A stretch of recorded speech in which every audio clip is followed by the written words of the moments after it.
What if the Tower of Babel was never meant to reach heaven at all? What if it was built to receive something that once descended from it?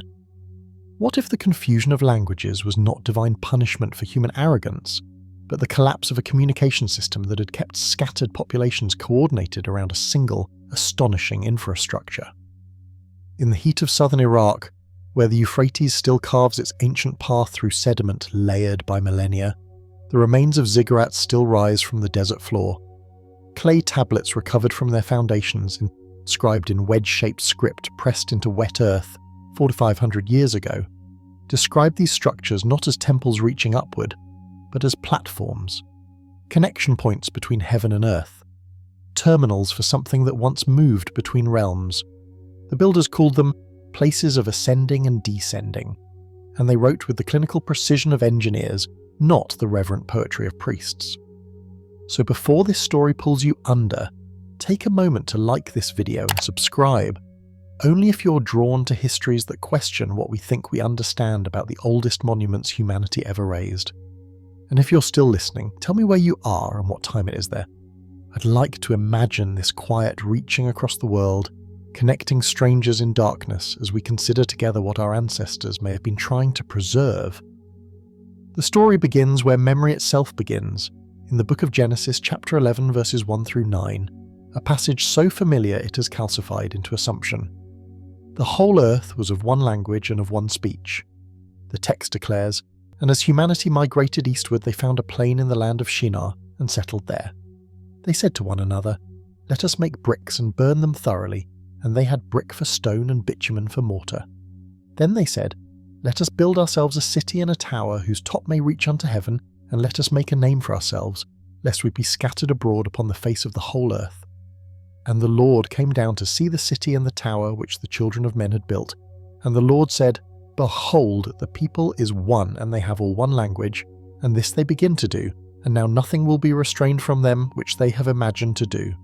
Let us go down and there confound their language, that they may not understand one another's speech." So the Lord scattered them abroad from thence upon the face of all the earth, and they left off building the city. Therefore is the name of it called Babel, because the Lord did there confound the language of all the earth. This is the story as billions have heard it, as children learn it, as cultures absorb it into their foundational understanding of human limitation. The interpretation seems obvious, and has seemed obvious for millennia. Humanity overreached. Humanity presumed to approach the divine realm through its own effort. God responded with punishment, confusing the single language into many, scattering the unified population across the earth, and leaving the tower forever incomplete as testimony to the futility of human ambition. The Hebrew text itself seems to confirm this reading through wordplay that translators have noted for centuries. Babel, the name of the city, echoes the Hebrew verb balal, meaning to confuse or to mix. The very name encodes the punishment, as if the story were constructed specifically to explain why humans speak different languages, why nations exist in separation rather than unity, why the dream of reaching heaven through human construction must always fail. St. Augustine of Hippo, writing in the 5th century of the Common Era, established an interpretive framework that dominated Christian reading of the passage for more than 1,000 years. In his City of God, Augustine treated the Tower of Babel as the definitive example of earthly pride opposing divine will. The city of man attempting to storm the city of God through mere brick and ambition.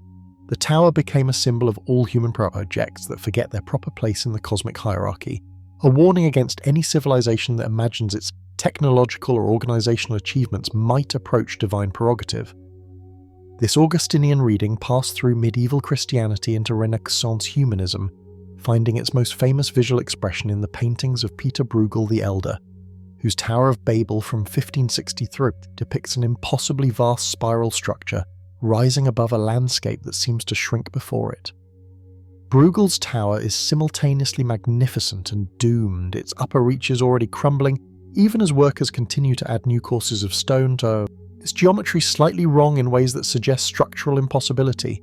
The painting has shaped how Western culture imagines the tower more than any other artifact, and it encodes the interpretive tradition perfectly, human ambition producing something simultaneously impressive and absurd, destined for collapse because its very premise violates natural and divine order. the cautionary tale became so embedded in Western consciousness that the Tower of Babel evolved into a metaphor applicable far beyond its original context. Any project of human unification that seems to overreach, any technological ambition that appears to approach forbidden knowledge, any linguistic or cultural homogenization that threatens natural diversity, all of these have been called Babel projects by critics invoking the ancient warning. The European Union, the Internet, artificial intelligence, genetic engineering, each has been compared to the tower by those who see in human coordination the seeds of divine retribution. The story functions as a permanent brake on ambition, a reminder encoded in sacred text that certain heights are not meant to be climbed. But here is what the interpretation assumes: that the story is about building upward, that the tower's sin was its vertical ambition, his attempt to reach toward heaven through accumulated height, that the confusion of languages was the punishment for this upward reach, for the presumption that brick stacked upon brick might eventually pierce the boundary between human and divine realms. The entire interpretive tradition rests on this assumption. The tower was a ladder, a stairway, an attempt to climb towards something that existed above. What if we are reading this story backward? What if we have inherited an interpretation that inverts the original meaning, because the physical location of the Tower of Babel has never been seriously disputed? The plain of Shinar mentioned in Genesis corresponds to southern Mesopotamia, the land between the Tigris and Euphrates rivers, and the city of Babel is Babylon, whose ruins still mark the Iraqi landscape approximately 85 kilometers south of modern Baghdad. And in Babylon, ancient sources describe a specific structure that inspired the Genesis account. The ziggurat called Etemenanki, a stepped pyramid that rose in 7 stages above the city, rebuilt and restored by successive kings across more than 1,000 years of Mesopotamian history. The ruins of Etemenanki still exist, though they are now little more than a depression in the earth where the massive foundation once stood. German archaeologist Robert Koldewey excavated the site between 1809 and 1917, uncovering the ground plan of a structure that had been approximately 91 meters on each side and, according to ancient descriptions, rose to an equivalent height. The base alone covered an area larger than a modern football field. The bricks that remain show the same bitumen mortar mentioned in Genesis, the same fired brick construction, the same techniques that allowed Mesopotamian builders to raise structures of unprecedented scale in a region without stone. This was the tower. Whatever the Genesis account preserves, this was its physical referent. In the ruins of Babylon, beneath layers of reconstruction and collapse, the foundation inscriptions of Etemenanki preserve a name that stops scholars mid-translation. The ziggurat was not called Tower of Heaven or Stairway to the Stars or any of the upward-reaching names the interpretive tradition might suggest. It was called Etemenanki, and each element of that Sumerian compound carries specific meaning that reshapes everything we assume about the structure's purpose. E means house or temple, the standard prefix for sacred structures throughout Mesopotamian architecture. Temen means foundation platform, the base upon which something rests, the prepared surface that receives weight from above, and means heaven, the sky, the realm of the celestial, associated with the god Anu who presided over the cosmic order. Ki means earth, the terrestrial realm, the ground beneath human feet. Combined, the name translates with uncomfortable precision: house of the foundation of heaven and earth, not a tower reaching toward heaven, a foundation, not humanity attempting to climb upward, something else entirely. A platform where heaven and earth connected, a prepared surface where the celestial met the terrestrial, an infrastructure designed not for reaching but for receiving. The distinction matters more than any interpretive tradition has acknowledged. A tower reaching toward heaven implies upward ambition, vertical striving via the heltrum of ascending from below to above. A foundation of heaven and earth implies something fundamentally different. A connection point, a terminus, a place where two realms touch and where movement between them becomes possible. The Mesopotamians who built Etemenanki did not describe themselves as climbing towards the gods.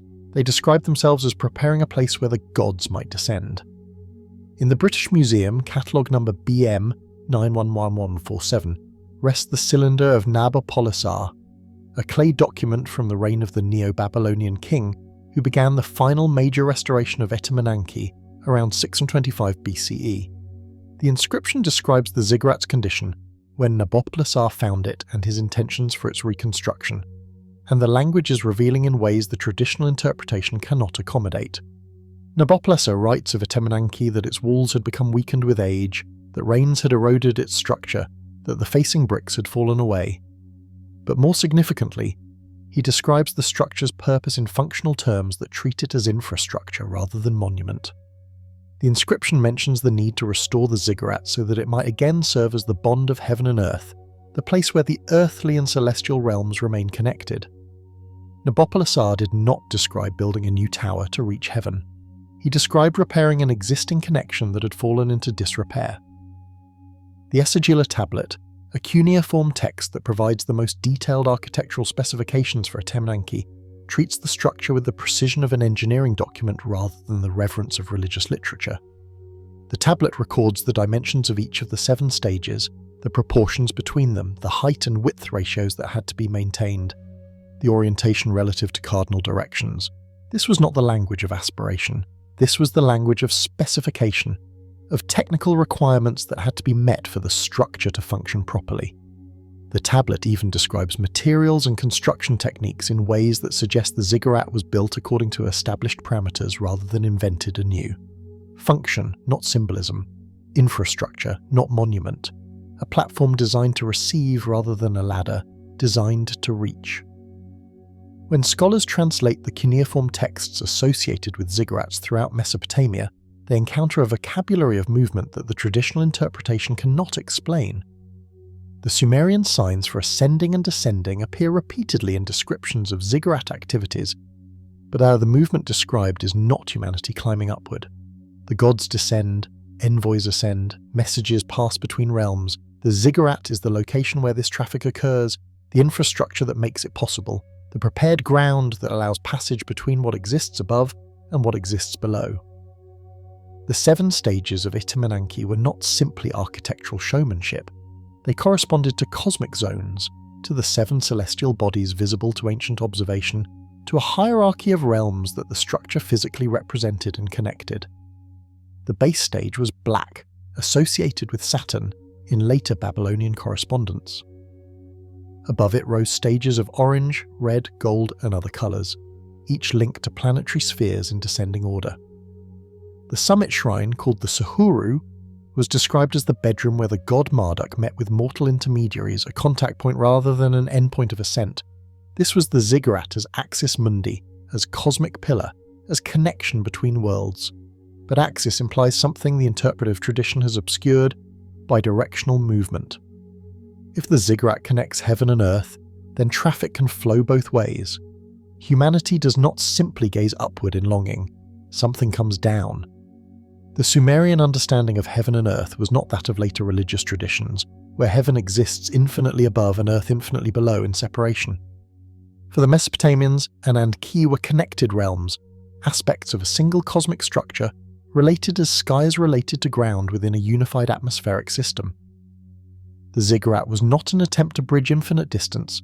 It was a node in an existing network, a formalized contact point in a cosmos understood as inherently connected. The gods did not dwell infinitely far away. They dwelt in heaven, which touched earth, which required infrastructure to formalize the touching. Temple versus platform. The distinction seems minor, but carries enormous implications. A temple is a dwelling place, a location where the divine is understood to reside. A platform is a staging area, a functional surface designed for activity rather than habitation. Etemenanki was both. The summit shrine served as temple, but the 7-stage structure beneath it served as platform, as the infrastructure that made the temple's function possible. Without the platform, the temple could not work. Without the stages, the connection could not be maintained. This was not a building in the ordinary sense. This was a machine, a mechanism, a functional installation designed to accomplish something specific. If the ziggurat was a foundation rather than an aspiration, a connection point rather than a reach toward the unreachable, then what was moving along that connection? The answer lies in a document that predates the Genesis account by at least 1,000 years. A text that describes not the building of a tower, but the descent of something from heaven to earth. The Sumerian king list, preserved on clay tablets and prisms across multiple versions spanning centuries of copying and transmission, opens with a phrase that transforms everything that follows. After kingship descended from heaven, kingship was in Eridu, not after humans invented kingship. Not after the first king seized power, after kingship descended from heaven. The verb used is Sumerian ea, a compound that implies physical movement from one location to another, the same terminology used for descending a staircase or coming down from an elevated position. Kingship, the authority to rule, the institution of governance itself, came down from above. It was not an invention, it was an arrival.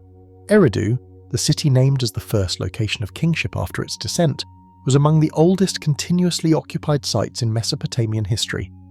Archaeological excavations at Eridu, primarily conducted by Iraqi archaeologists Fuad Safar and Seton Lloyd in the 1940s and in fact 1950s, revealed something that the traditional reading of Babel cannot accommodate: 18 successive construction phases of a temple complex, each built directly atop the ruins of the last, each maintaining identical sacred geometry despite spanning more than 3,000 years of occupation. Temple 18, the oldest level, was a small structure dating to approximately 5400 BCE, before any historical records, before any writing system, before any civilization archaeologists can name. Yet its proportions, its orientation, its internal arrangement of altar and offering table match Temple 1 at the surface, built more than 3 millennia later. This was not evolution, this was replication. Each generation built exactly what the previous generation had built, as if following a fixed template, as if maintaining infrastructure according to established specifications, as if the original design was too important to alter. And at Eridu, as at every city the king list names as a location where kingship rested, there was a ziggurat. The alignment precision of these early structures still confounds architectural historians. The corners of Mesopotamian ziggurats orient to cardinal directions with accuracy that would challenge modern surveying equipment, deviating by less than 1 degree from true north, south, east and west. This precision required astronomical observation of sophisticated character, the tracking of stellar movements and solar positions across extended periods, the mathematical calculation of true directions from celestial data. Why invest such care in orientation unless orientation mattered functionally? Why align platforms to cosmic directions unless the platform served cosmic purposes? The foundation deposits at Eridu and other ziggurat sites contain tablets that modern archaeology has struggled to interpret. These deposits, buried at the corners and centers of foundations during construction, were intended to communicate across time, to tell future rebuilders what the structures were for and how they should be maintained. Many such tablets describe the ziggurat in passive language, as receiving something from above, as being the place where that which descends makes contact with earth. The tablets do not speak of human aspiration, they speak of divine descent. They speak of the ziggurat as infrastructure for arrivals, as a prepared surface designed to welcome what comes down. Kingship descended from heaven. The ziggurats were built to receive it. The 5 antediluvian cities named in the king list before the flood swept over, Erzidu, Bad Tibira, Larak Sipar and Shurapak, each had a ziggurat. Each was a city where kingship rested for a time. Each functioned as a node in whatever network the descending authority established. The pattern is too consistent to ignore. Wherever kingship landed, platforms rose to receive it. Wherever the descent occurred, infrastructure was built to formalize the connection. This was not worship in the sense later traditions would understand. This was engineering. This was the construction of functional installations at locations where function was required. If kingship descended, something had to receive it. If authority came from above, ground had to be prepared below. The ziggurats were not dreams of ascending to heaven. They were facilities for receiving what descended from it.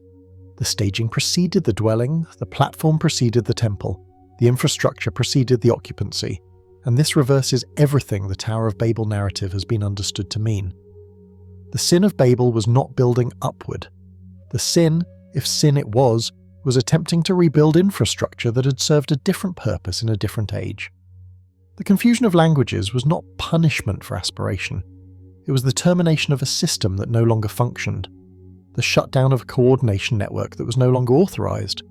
The texts describe something that came down. The ziggurats were built to receive it, but the most disturbing detail is what the texts say happened when humans tried to recreate that infrastructure on their own. After the original descents had ceased, after whatever came down no longer came, after humanity was left alone on the receiving platforms, looking upward at an empty sky, wondering what had changed and whether the connection might somehow be restored. Before the Genesis account was written, before Hebrew scribes pressed reed into clay or ink into parchment, Babylonian texts describe the same events with differences that change everything we assume about the Tower narrative. In the Bodleian Library at Oxford, a collection of cuneiform tablets preserves a Sumerian composition known as Enmerkar and the Lord of Arata, dated to approximately 2100 BC, but drawing on oral traditions stretching back centuries earlier.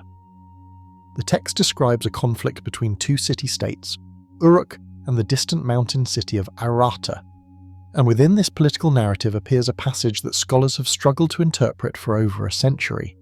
The passage describes a time when the whole universe, the well-guarded people, could address Enlil in one tongue, a period of linguistic unity that the text treats not as utopian harmony but as administrative fact.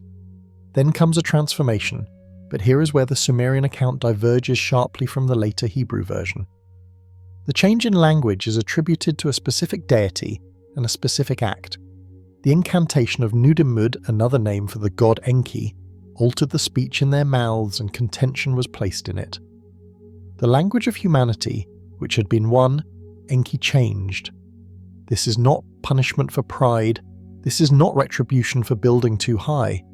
This is one deity acting within a divine council, changing the parameters of human communication for reasons the text does not fully explain, but it associates with contention, with dispute, with the breakdown of unified coordination. The same Enki who warned Atrahasis about the coming flood, the same Enki who consistently intervenes when divine consensus threatens human destruction, appears here as the agent of linguistic fragmentation. And the context matters enormously. Enmerkar, king of Uruk, is attempting to establish dominance over Arata, to extract tribute, to force submission. The confusion of languages appears within a narrative about the limits of human imperial ambition, but the limit is not set because humans reach too high toward heaven. The limit is set because human organization was pressing against parameters established by the Divine Council for how much coordination was permitted. The tablets themselves preserve this with administrative precision. The original Sumerian text uses the phrase Emi as Dili, meaning tongue as one, and describes this unity in the same factual tone used for trade agreements and temple inventories. There is no mythological flourish, no cosmic drama, just the acknowledgement that a condition once existed and then ceased to exist. Another text expands the picture. The Curse of Agade, dated to approximately 2000 BC, describes what happens when a city attempts to exceed its assigned mandate. Agade, capital of the Akkadian Empire, is portrayed as having enjoyed unprecedented prosperity until its king, Naram-Sin, committed an act of overreach. The text describes the city being abandoned by its protecting deities, the temples emptied, the divine presence withdrawn, and in the aftermath the surrounding peoples who had once been coordinated under Akkadian administration fragment into mutual hostility. The gods turned hostile speech into the speech of the land, this text declares. Scholars read this as metaphor, as theological explanation for political collapse. But the pattern is consistent across multiple texts. Unified administration, divine mandate, overreach, withdrawal of divine presence, fragmentation of communication. The same sequence appears in sources separated by centuries. What makes this sequence so disturbing is what it implies about the nature of the original unity. Modern readers assume that language unity would be natural, that humans speaking one language would be the default state before migration and isolation created linguistic diversity. But the Mesopotamian texts treat unity as something maintained, as a condition requiring active coordination, as an administrative achievement rather than a natural state. If the unity was artificial, if it depended on systems or technologies or authorities external to humanity itself, then its collapse would look exactly like what the texts describe. Not gradual drift into regional dialects, but sudden fragmentation, not slow evolution, but catastrophic discontinuity. The Hebrew word that the Genesis account uses for what happened at Babel is balal, translated as confused but carrying the primary meaning of to mix, to pour together, to mingle. The word appears elsewhere in the Hebrew Bible to describe the mixing of oil and flour in grain offerings, a physical mingling of separate substances. Applied to language, the image is not of disorder, but of combination, of previously distinct elements being poured together until their individual identities blur. This suggests something different from confusion in the modern sense. It suggests the dissolution of boundaries, the collapse of the categories that kept administrative speech distinct from vernacular speech, sacred language from common tongue, the language of coordination from the languages of daily life. And here the archaeological evidence becomes relevant. Early cuneiform was not simply a writing system, it was an administrative technology, a method of recording and transmitting information that required years of specialized training to master. The scribal schools of Mesopotamia, the aduba or tablet houses, produced a professional class whose entire function was maintaining the written infrastructure of civilization. These scribes did not simply write their local dialects, they learned Sumerian as a classical language of administration long after it had ceased to be anyone's mother tongue. They mastered technical vocabularies, astronomical notation systems, mathematical formulas, all the specialized registers required to maintain complex civilization. When Akkadian rose to dominance, Sumerian did not disappear. Instead, it became a sacred and scholarly language, preserved in bilingual texts, used for religious ceremonies, maintained as the language of high administration even as everyday speech shifted. This is not replacement but layering, the creation of a linguistic hierarchy where different registers serve different functions. Common speech for the market, formal speech for the court, sacred speech for the temple, administrative notation for long-distance coordination. What the texts describe as the original unity may not have been everyone speaking the same vernacular language. It may have been the existence of a shared administrative code, a coordination language that transcended local dialects, a system for maintaining unified governance across populations that otherwise spoke differently among themselves. If that administrative code was associated with divine authority, if it was understood as descending from heaven along with kingship itself, then its fragmentation would be remembered not as natural linguistic evolution, but as catastrophic loss. The Tower project in this reading becomes something other than pride or hubris. It becomes an attempt to restore the coordination infrastructure that had been lost.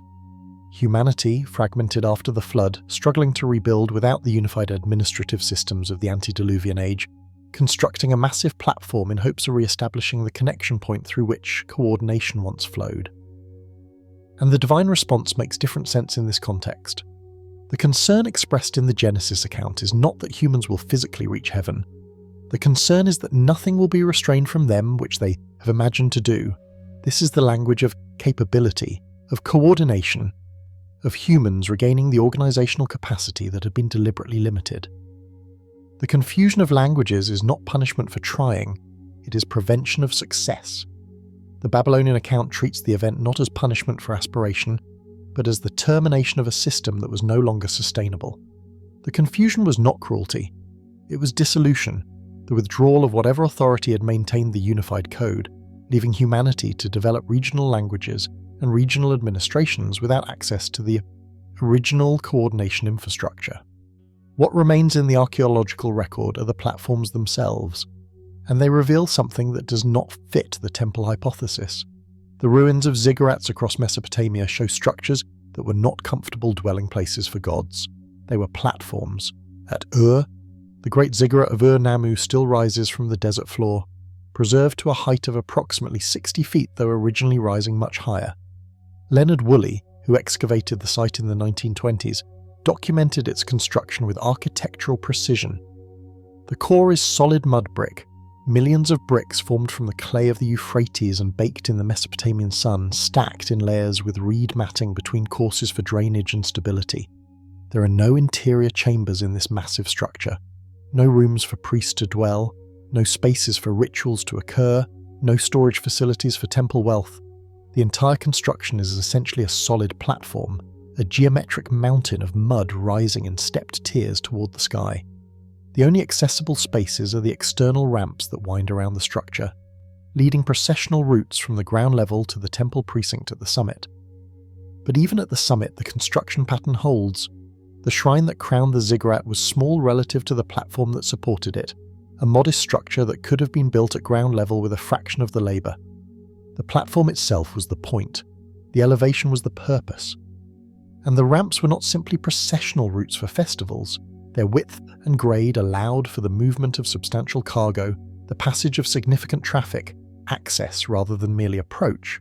Compare this to other Mesopotamian temple architecture. The temples at ground level contain extensive complexes of rooms, storage magazines, administrative archives, residential quarters for temple personnel, workshops for craftsmen, kitchens for preparing offerings. These are functional buildings designed for ongoing occupation and activity. The ziggurats contain none of this.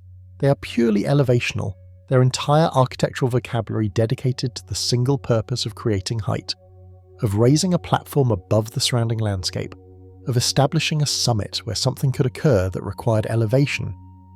The White Temple at Uruk, one of the oldest monumental structures in Mesopotamia, demonstrates the same principle.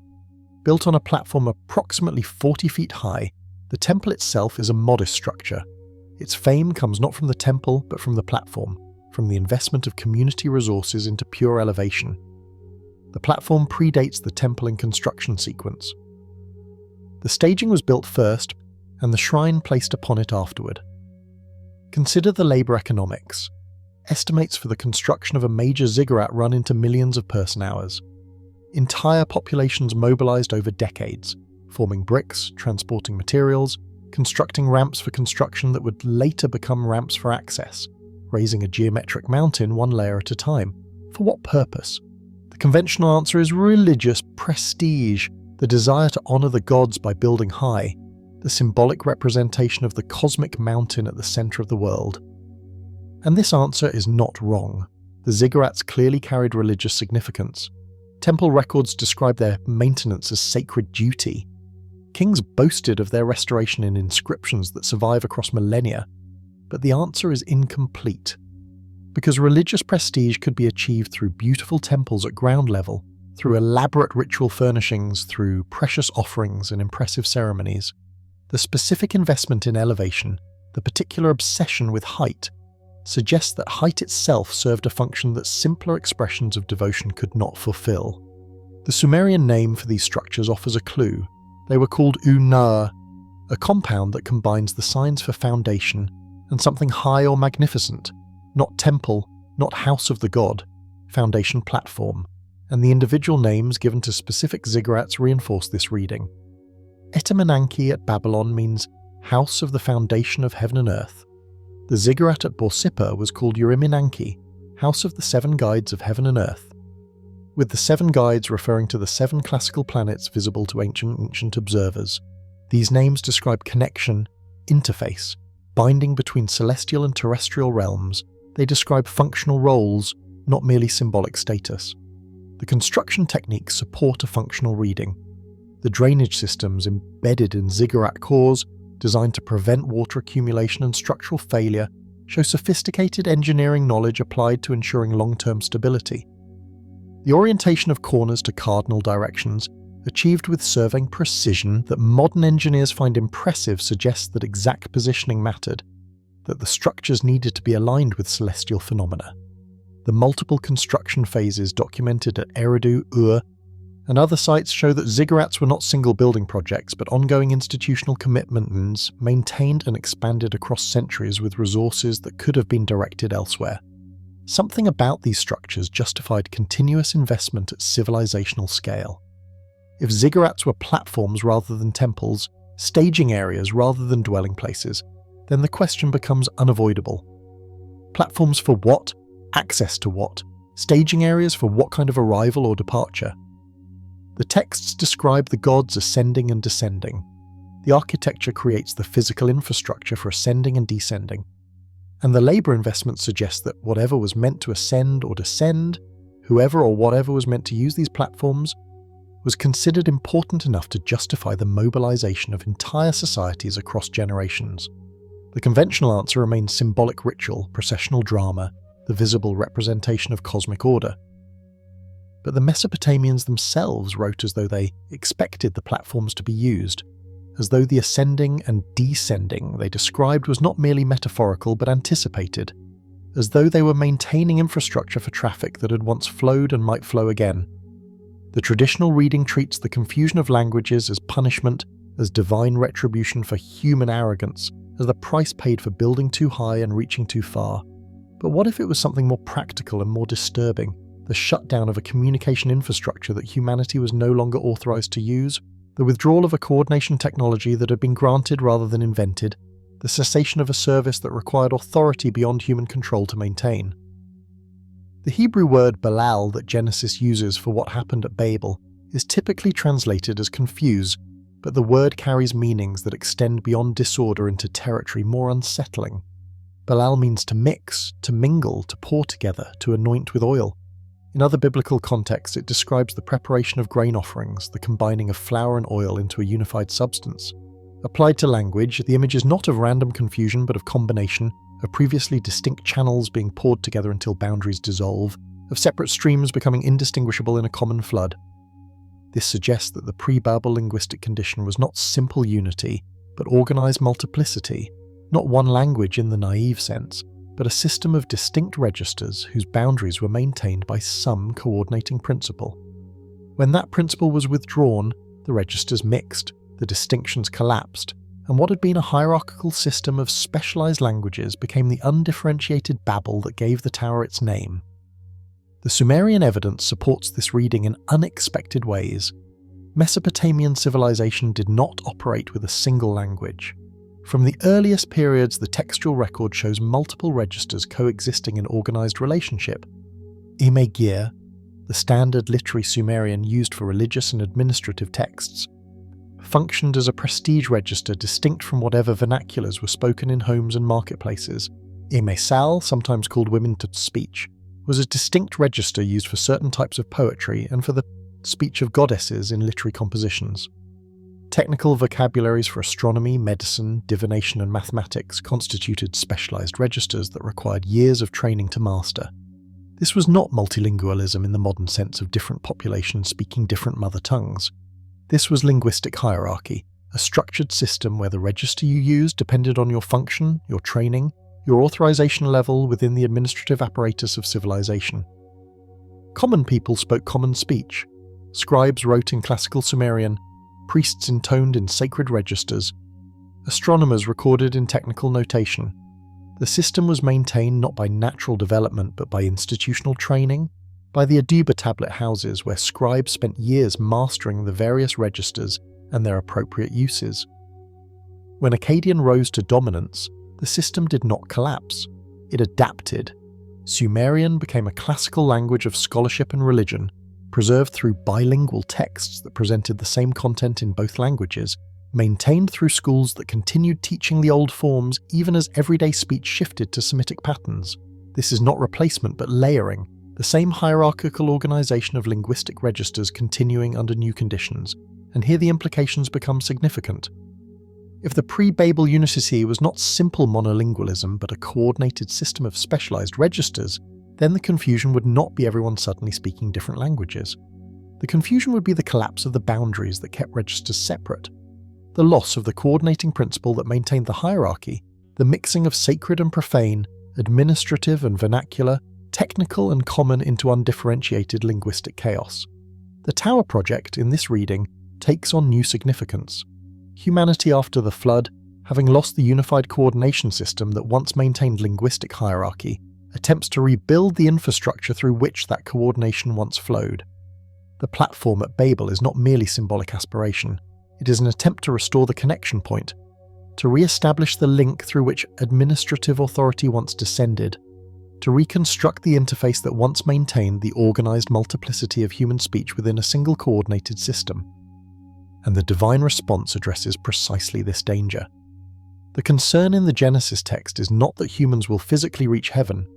The concern is capability, coordination, the organizational capacity that unified language enables. Nothing will be restrained from them which they have imagined to do, the text declares.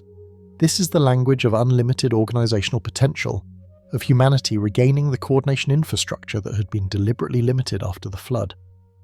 The confusion of languages is not punishment for trying, it is prevention of success. It is the deliberate maintenance of the fragmentation that had been established as the new condition of human existence.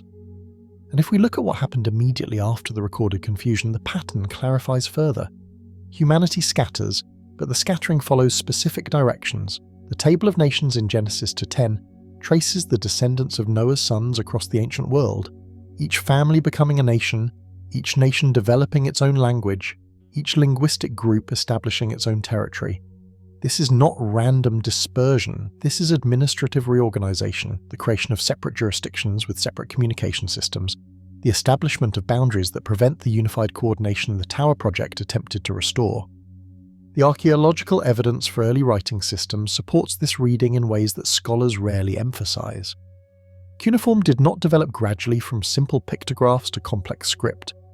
It appeared in the archaeological record around 3400 BC, already systematic, already capable of representing syllables and abstract concepts, already functioning as a full administrative technology.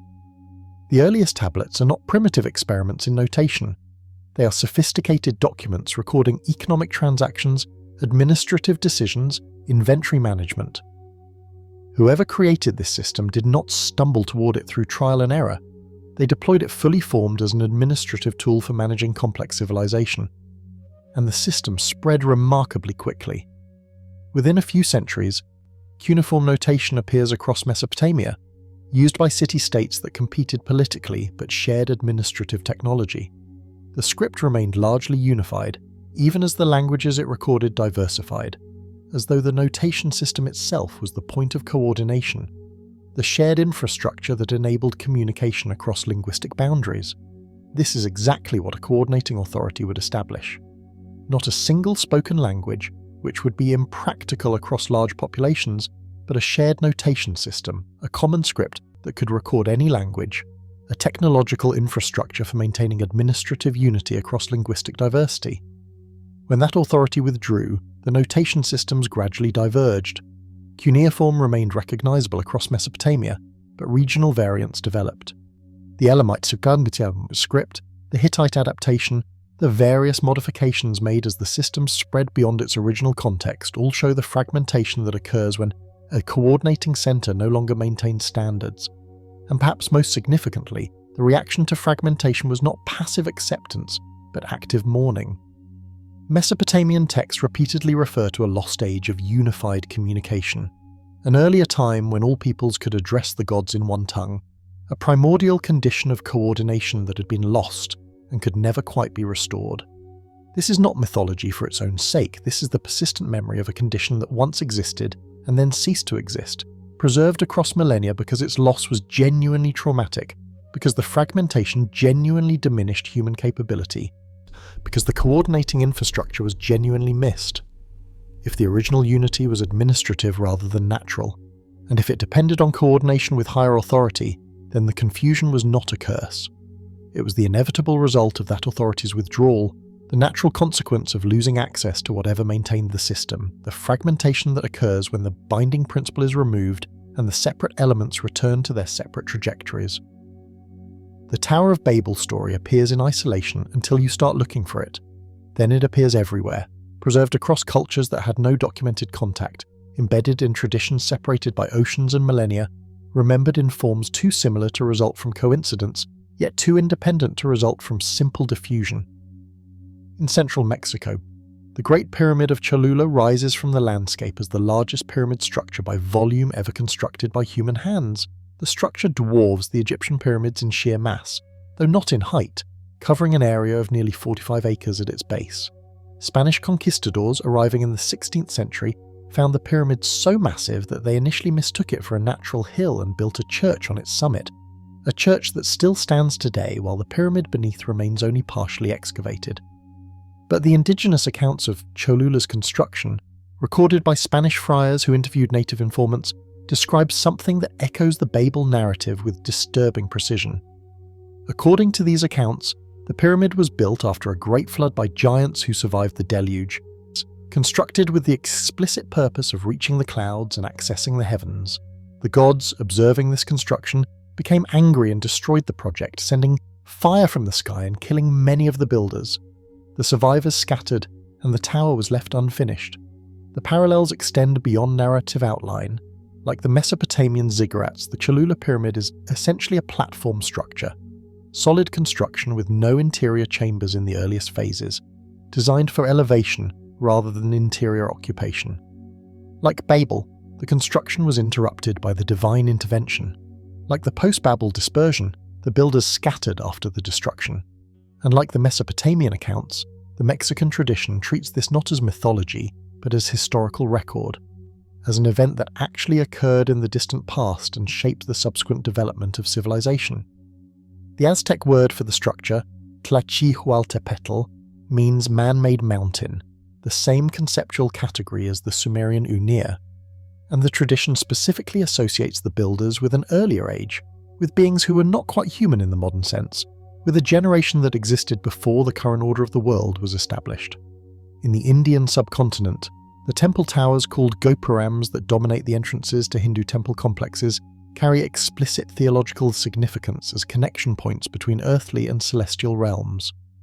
The Dravidian architecture of Tamil Nadu developed these structures to extraordinary heights, with some gopurams rising over 200 feet and covered with elaborate sculptural programs depicting the gods. Inscriptional evidence from these temples describes their function in language that resonates with Mesopotamian terminology. The towers are described as staircases for the gods, as pathways for divine descent, as architectural infrastructure facilitating movement between realms. The construction is explicitly understood as creating access, as building the interface through which a divine presence can enter the terrestrial sphere. And the mythology surrounding these structures includes accounts of towers destroyed or left incomplete when human ambition exceeded divine tolerance. The story of the Asuras, the anti-gods who challenged divine authority and constructed elaborate edifices as part of their rebellion, parallels the Babel pattern of construction, divine response, and fragmentation. In China, the mythological geography includes Kunlun, the cosmic mountain at the center of the world where heaven and earth connect, where the gods dwell, where immortality can be attained. Archaeological sites with tiered platform construction, dating back to the Neolithic period, suggest that Chinese civilization independently developed monumental platform architecture as early as any other culture. The legendary accounts describe towers and platforms constructed to facilitate communication with heaven, with varying degrees of success and failure. The Yellow Emperor, Huangdi, is said to have ascended to heaven from a platform, suggesting that the infrastructure could function when properly authorized. Other accounts describe failed attempts. Towers struck down, communications interrupted. The pattern is consistent. Construction of elevated platforms, attempt to establish heavenly connection, divine response that either enables or prevents success depending on factors the texts do not fully explain.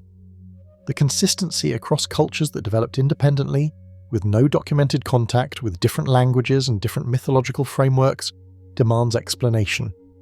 Either humanity possesses a universal psychological tendency to imagine tower building and divine punishment, some archetype embedded in the species that generates the same narrative spontaneously wherever civilizations develop, or the similarity reflects memory of actual events, preserved differently across cultures, but pointing back toward a common experience that preceded the divergence of civilizations. The diffusion hypothesis, the idea that the Babel narrative spread from a single source to other cultures through trade, migration, or conquest, struggles against the evidence. The Cholula tradition was preserved among peoples who had no contact with Mediterranean civilizations before the Spanish conquest. The Chinese accounts developed in isolation from both Mesopotamian and Mesoamerican traditions. The temporal depth of some of these traditions, extending back into periods before any documented cross-cultural contact, makes borrowing implausible as a comprehensive explanation.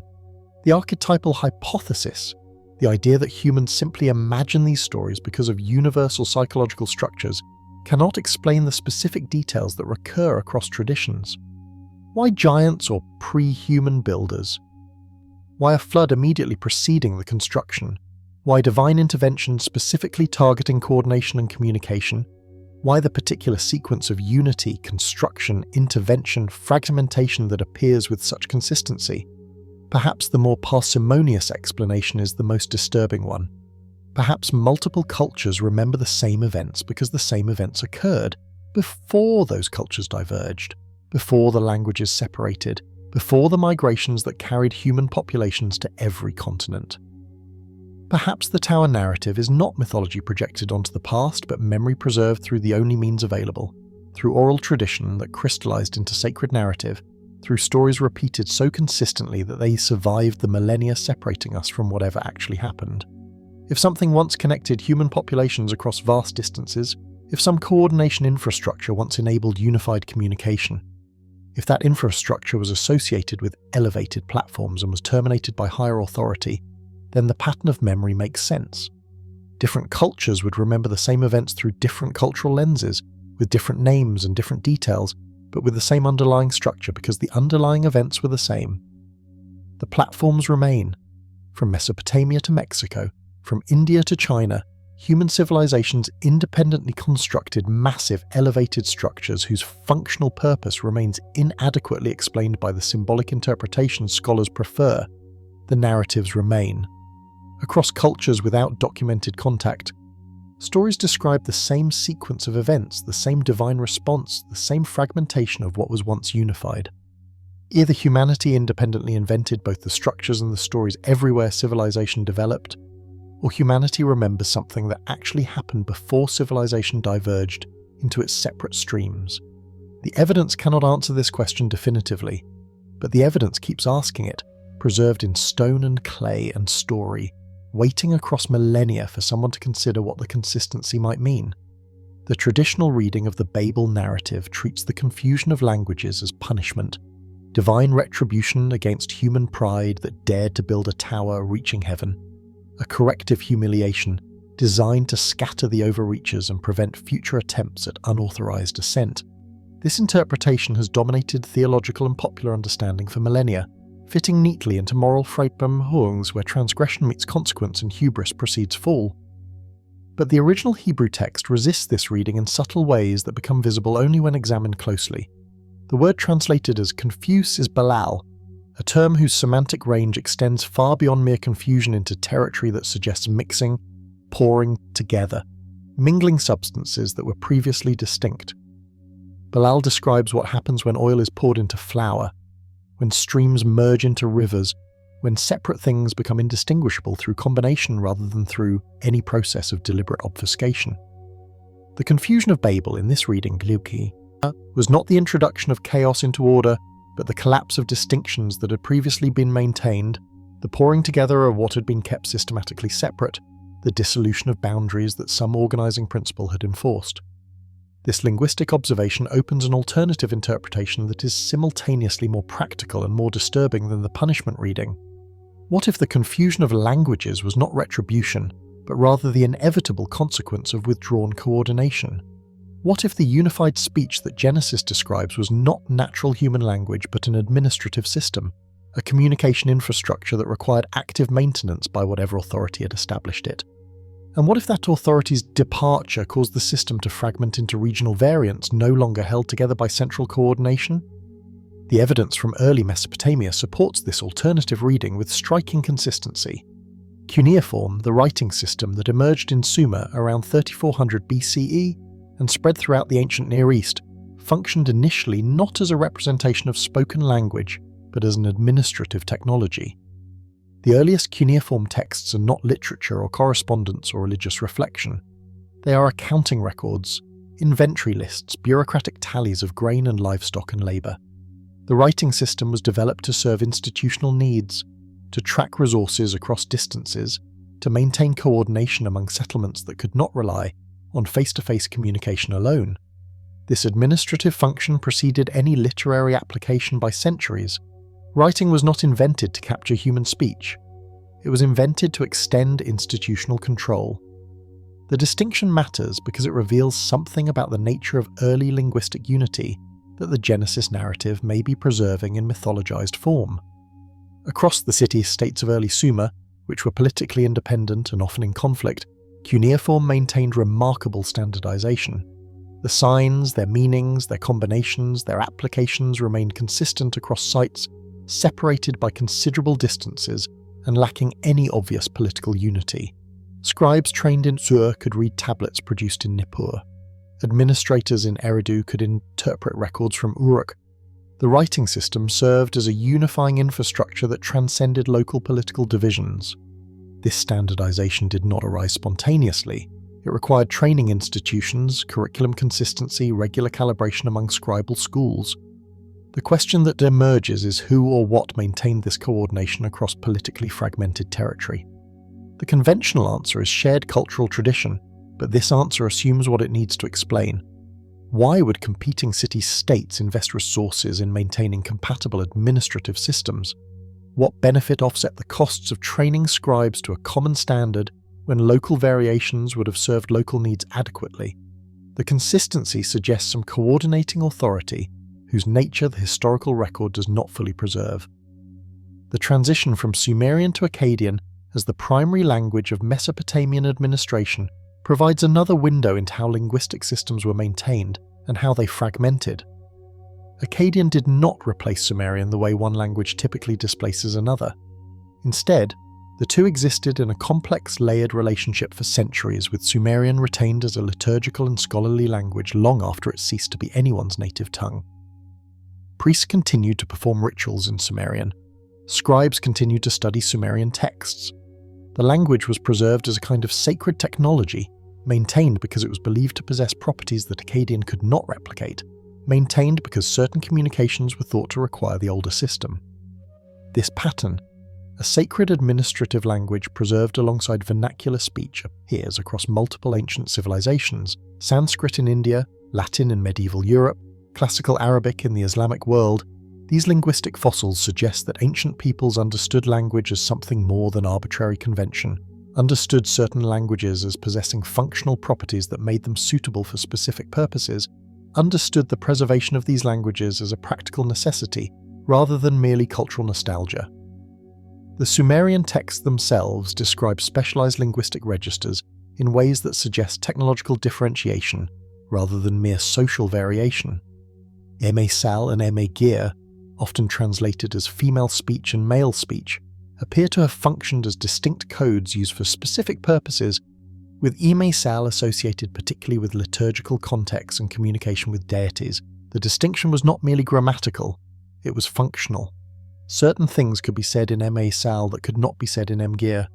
Certain communications required one register and would have been unintelligible or ineffective in the other. This is not how natural languages work. Natural languages do not possess inherent limitations on what can be expressed. Any thought that can be articulated in one human language can, in principle, be articulated in any other.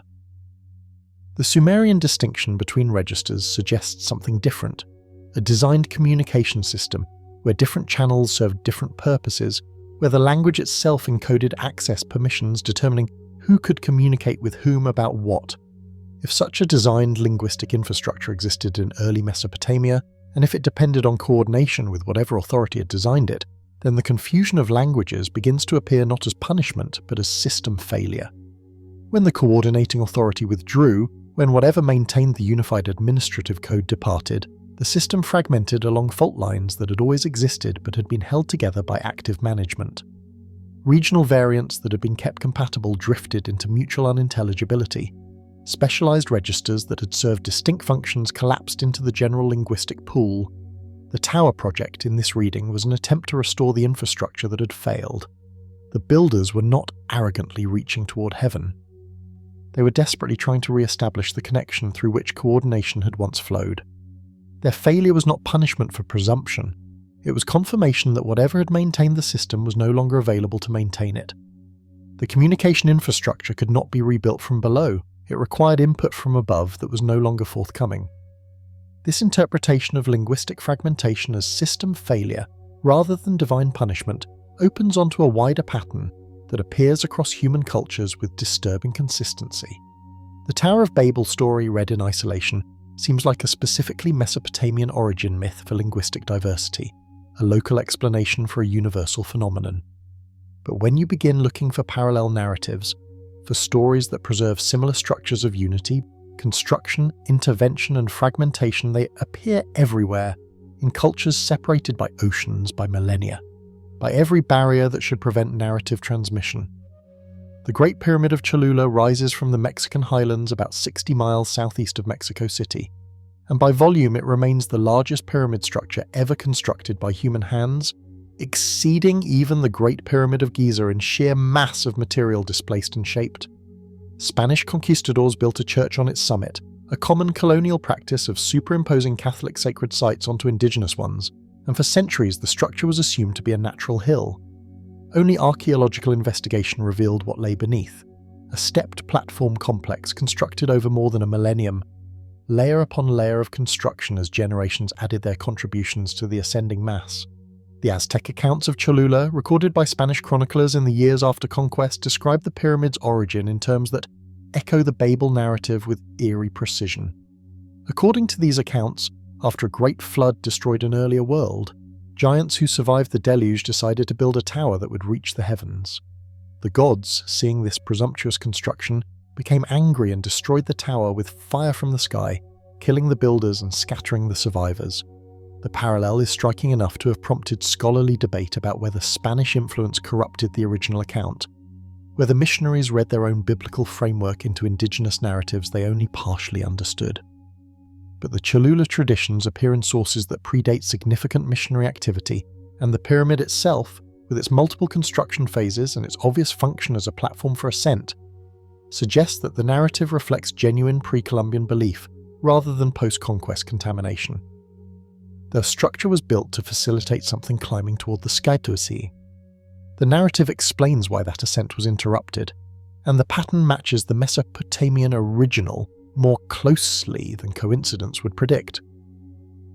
Across the Pacific, the gopurams of South Indian temples rise in towering tiers above the sacred precincts they mark, stone pyramids covered with sculptural programs of tremendous complexity, each level populated with figures of gods and devotees in poses of ascent and descent. The Tamil temple traditions explicitly describe these structures as connection points, as regulated interfaces between the human realm and higher domains. Inscriptions on medieval temples in Tamil Nadu use architectural metaphors drawn from stairway and ladder terminology, describing the gopuram as the means by which divine attention is drawn downward and human devotion is raised upward. The consistency of this architectural language across centuries of temple construction suggests that the builders understood themselves as maintaining infrastructure whose function was facilitating vertical communication.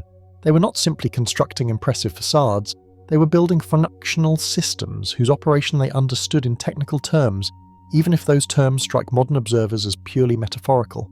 The pyramidal form was not aesthetic choice, it was engineering specification. Further east, Chinese traditions preserve accounts of Kunlun, the mountain at the centre of the world, a tiered structure connecting earth and heaven that served as the axis around which the cosmos rotated. Kunlun appears in texts spanning more than 2 millennia, described sometimes as a natural mountain, sometimes as a constructed platform, sometimes as a palace complex rising in stages toward the celestial realm. The Jade Emperor held court at Kunlun's summit. The Queen Mother of the West tended her orchards on its slopes. Gods and immortals descended and ascended its terraces. The boundaries between natural feature and constructed platform, between geography and architecture, dissolve in the Kunlun traditions, as though the Chinese sources could not quite distinguish between a mountain that happened to serve as an access point and a structure that had been built to function like a mountain. Archaeological sites in China dating from the Shang and Zhou dynasties reveal tiered platform construction that mirrors the Kunlun descriptions, stepped altar complexes where ritual specialists performed ceremonies oriented toward the sky, where sacrifices were offered to powers above, where communication with higher authorities was understood as the primary function of the constructed space. The pattern that emerges from this cross-cultural survey is too consistent to dismiss as coincidence and too geographically distributed to explain through diffusion alone. Pyramidal platforms, tiered structures, facilitating ascent, narratives of construction interrupted by divine intervention, accounts of original unity fractured into diversity. These elements appear independently in Mesopotamia, Mesoamerica, South Asia, East Asia, and virtually everywhere humans have left architectural and textual records of sufficient antiquity. The structures differ in material and style, the narratives differ in detail and emphasis, but the underlying architecture, both physical and mythological, maintains remarkable consistency across barriers of language, culture, geography, and time. Two explanations present themselves for this pattern, and scholars have debated their relative merits for generations. The first explanation proposes diffusion, the transmission of ideas from some original source to all subsequent iterations. Perhaps the Babel narrative, or some proto-narrative from which Babel descended, spread from Mesopotamia across the ancient world through trade routes and migration patterns we can no longer fully trace. Perhaps all the tower stories are ultimately one story, carried and adapted as it travelled. This explanation faces significant difficulties. The ocean barriers between Mesopotamia and Mesoamerica were not crossed by any documented pre-Columbian contact. The Chinese traditions developed in relative isolation from Near Eastern influence during their formative periods. The South Indian temple traditions, while potentially subject to diffusion from Western sources, developed distinctive characteristics that resist reduction to borrowed content. Diffusion requires mechanisms, and the mechanisms required to connect all the tower traditions simply do not appear in the historical record. The second explanation proposes independent invention, the parallel development of similar narratives and structures in response to similar conditions. Perhaps humans everywhere, confronting the mystery of linguistic diversity and the apparent inaccessibility of higher realms, naturally developed stories explaining fragmentation as the result of failed attempts at ascent. Perhaps the pyramidal form, rising in stages toward the sky, represents a universal human intuition about how to approach what lies above. Perhaps the pattern reflects psychological constants rather than historical connections. This explanation also faces difficulties. The specificity of the parallels resists reduction to mere psychological universals. The Cholula narrative does not merely describe a tower. It describes a tower built by giants after a flood destroyed by divine fire, leading to the scattering of survivors. These specific narrative elements match the Mesopotamian complex far more precisely than independent invention would predict. If cultures were simply generating stories to explain linguistic diversity, why would they independently develop the same story with the same characters in the same sequence? A third possibility presents itself, one that scholars understandably resist because it ventures beyond the boundaries of respectable academic discourse.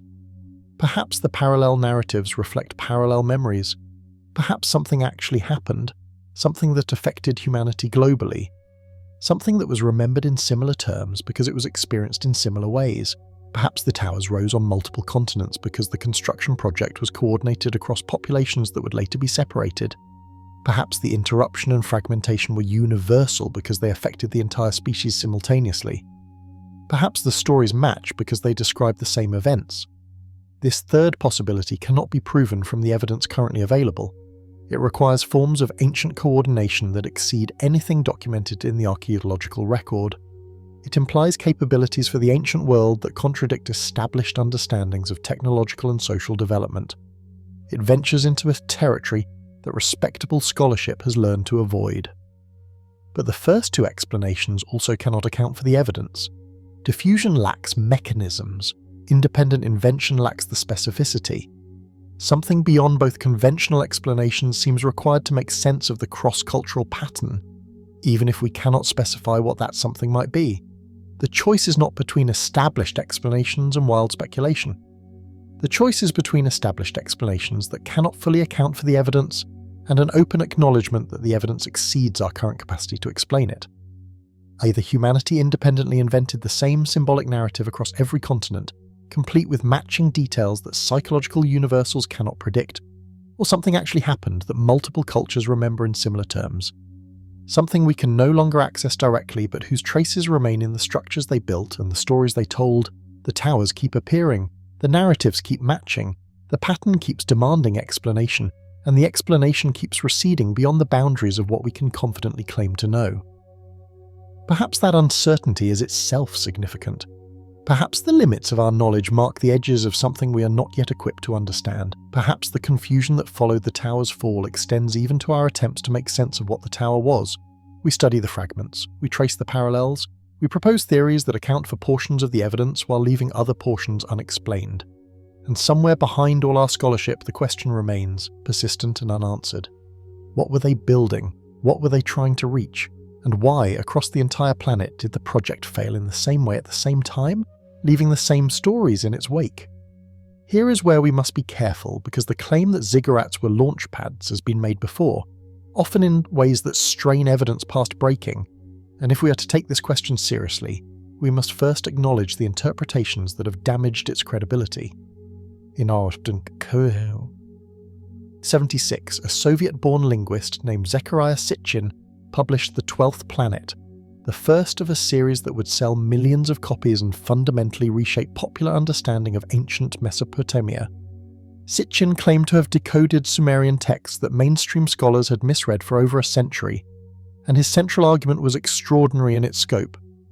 The Anunnaki, he proposed, were not mythological deities but flesh and blood extraterrestrials from a planet called Nibiru, which orbits our Sun on a 300-year elliptical path. These beings arrived on Earth approximately 450,000 years ago, seeking gold for their atmosphere, and finding the labour of extraction too burdensome, they genetically engineered humanity from existing hominids to serve as a mining workforce. The ziggurats in this reading were not temples at all, but landing platforms, rocket gantries, communication towers for a spacefaring civilization that governed Earth until withdrawing after the flood. Sitchin pointed to specific textual evidence.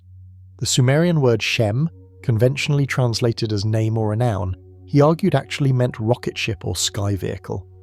When the builders of Babel declared they would make for themselves a Shem, they were not seeking fame but constructing spacecraft. When the texts described the Anunnaki descending from heaven, they were recording actual arrivals. When ziggurats are called connection points between heaven and earth, they were serving as airports for vehicles moving between celestial and terrestrial bases. The imagery was seductive. Suddenly cylinder seals showing robed figures beside strange objects could be rocket ships on launch pads. Winged discs became spacecraft. The impossible reign lengths of antediluvian kings made sense if measured in Nibiru years rather than Earth years. The entire mythological corpus became a garbled technical manual, misunderstood by generations of scholars who lack the framework to recognize technology when they saw it emerge. The problem is that Sitchin's translations were wrong, not wrong in the sense of controversial interpretations where reasonable scholars might disagree, but demonstrably, verifiably incorrect at the level of basic grammar and vocabulary. Sumerologist Michael Heiser spent years documenting these errors in exhaustive detail. The word Shem does not mean rocket ship. It derives from the Semitic root meaning to cut or inscribe, and in context it consistently means name, monument, or memorial. When Genesis 11 describes the builders making a Shem for themselves, the grammar is identical to dozens of other passages where Shem unambiguously means reputation or memorial stone. The rocket interpretation requires ignoring every other occurrence of the word in the entire corpus. Similarly, Sitchin's claim that the Sumerian word for deity, Dingir, means those who came in pointed vehicles collapses under examination. The word Dinger is written with a star-shaped cuneiform sign, and Sitchin argued this represented a rocket with flames. But the sign's star shape simply indicates celestial or heavenly association, the same reason stars appear in divine iconography across cultures. The etymology Sitchin proposed has no support in comparative Semitic linguistics and contradicts what we know about how the word actually developed. His identification of Nibiru as a 12th planet ignores that Mesopotamian astronomical texts consistently use Nibiru to refer to Jupiter or sometimes Mercury, depending on the specific text and period, never as an additional outer planet. The ancient astronaut interpretation fails not because the establishment rejects unconventional ideas, but because the specific claims cannot survive contact with the evidence they purport to explain, and yet something important survives the demolition of Sitchin's edifice. The questions he asked, however badly he answered them, were not foolish. Why do ziggurats require such massive investment for no apparent practical purpose? Why do the texts describe kingship descending from heaven in language that sounds physical rather than metaphorical? Why do multiple cultures with no documented contact preserve similar memories of tower building, followed by divine intervention and linguistic fragmentation? Why does the Sumerian king list treat impossible reign lengths with the same bureaucratic precision as verifiable historical data? These questions predate Sitchin and persist after his errors are acknowledged. The ancient astronaut interpretation is seductive precisely because it provides a unified answer to genuine anomalies. The problem is that unified answers to complex questions are almost always wrong. Reality tends toward messiness. When a single theory explains everything too neatly, the theory is usually doing more work than the evidence supports. The ziggurats remain strange, the texts remain peculiar, but strange and peculiar are not the same as extraterrestrial. There is a vast territory between nothing unusual happened here and aliens built launch platforms in Babylon, and responsible inquiry must be willing to inhabit that uncomfortable middle ground. What legitimate scholarship actually says about ziggurat function is considerably more modest and considerably more honest about its uncertainty. The predominant academic interpretation treats ziggurats as symbolic mountains, artificial elevations that recreated the cosmic mountain where heaven and earth meet in Mesopotamian cosmology. Temples were placed at the summit because elevation conferred sacred status, bringing human ritual closer to celestial observation, while simultaneously raising the temple above the mundane plane of everyday life. This interpretation has strong support. Mesopotamian texts do describe ziggurats in mountainous terms. The names given to these structures often include references to mountains or peaks. The association between height and divinity is cross-culturally widespread, appearing in Greek Olympus, Hindu Meru, and Sinai of the Hebrew tradition. But this interpretation also struggles with certain evidence. If ziggurats were simply artificial mountains for temple elevation, why the specific architectural form? Mountains do not have flat tops with precisely calculated dimensions. Mountains do not require complex drainage systems to prevent water damage to mud brick cores. Mountains do not need the external staircases and ramps that characterize every ziggurat we have studied. The symbolic mountain interpretation explains the cultural meaning of ziggurats, but does not fully account for their physical specificity. A second scholarly interpretation emphasizes the astronomical function of these structures. Ziggurats were observatories, their height providing clear sightlines to the horizon for tracking celestial events. The 7 stages of some ziggurats corresponded to the 7 classical planets. The precise cardinal orientations enabled accurate measurement of stellar and solar movements. Priests stationed at the summit could perform the observations necessary for calendar maintenance, agricultural timing, and omen interpretation. This interpretation also has support. Mesopotamian astronomy was remarkably sophisticated, and priests did perform celestial observations as part of their duties, but it too struggles with certain evidence. You do not need a structure this massive to observe the stars. A simple tower would suffice. The energy investment in ziggurat construction, millions of mud bricks, decades of labour, entire city-states mobilised, seems disproportionate to astronomical utility alone. And the texts themselves rarely describe ziggurats primarily in astronomical terms. They describe them as dwelling places for gods, as connection points, as platforms for ascending and descending. The astronomical function may be real, but it does not seem to be the primary purpose. A third interpretation focuses on political legitimacy. Ziggurats were statements of power, massive construction projects that demonstrated a king's ability to mobilise labour and resources. Like medieval cathedrals or Egyptian pyramids, they served to reinforce social hierarchy, concentrate wealth in temple complexes, and establish the ruler's connection to divine authority. This interpretation explains the competitive aspect of ziggurat construction, why each major city needed its own, why kings boasted in inscriptions about building higher and larger than their predecessors. But it too fails to explain everything. Political monuments take many forms. Why this specific form, repeated with remarkable consistency across centuries and city-states? Why the emphasis on foundations and ancient templates rather than innovation and improvement? Why the persistent language of restoration rather than creation? Each scholarly interpretation illuminates aspects of the evidence, while leaving other aspects in shadow. What none of them fully accounts for is the persistence of the ascending and descending language, the insistence that these structures served as connection points for movement between realms. Perhaps this is simply metaphorical, the ritual movement of priests' up ramps symbolizing spiritual elevation. Perhaps it is purely theological, abstract cosmology given architectural expression, or perhaps the metaphors preserved memory of something more concrete that the builders themselves no longer fully understood, copying forms whose original function had been lost but whose sacred significance remained. The gap between compelling questions and unjustified conclusions is where intellectual honesty requires us to remain. If we step back from both dismissive scholarship and credulous speculation, what readings of the ziggurat as platform actually survive scrutiny? The first possibility is that ziggurats were ritual technology, not in the sense of machinery, but in the sense of creating specific psychological and social conditions. Consider what we know about the summit temples. Archaeological evidence and textual records describe rituals involving incense, libations, animal sacrifice, and extended ceremonial observance.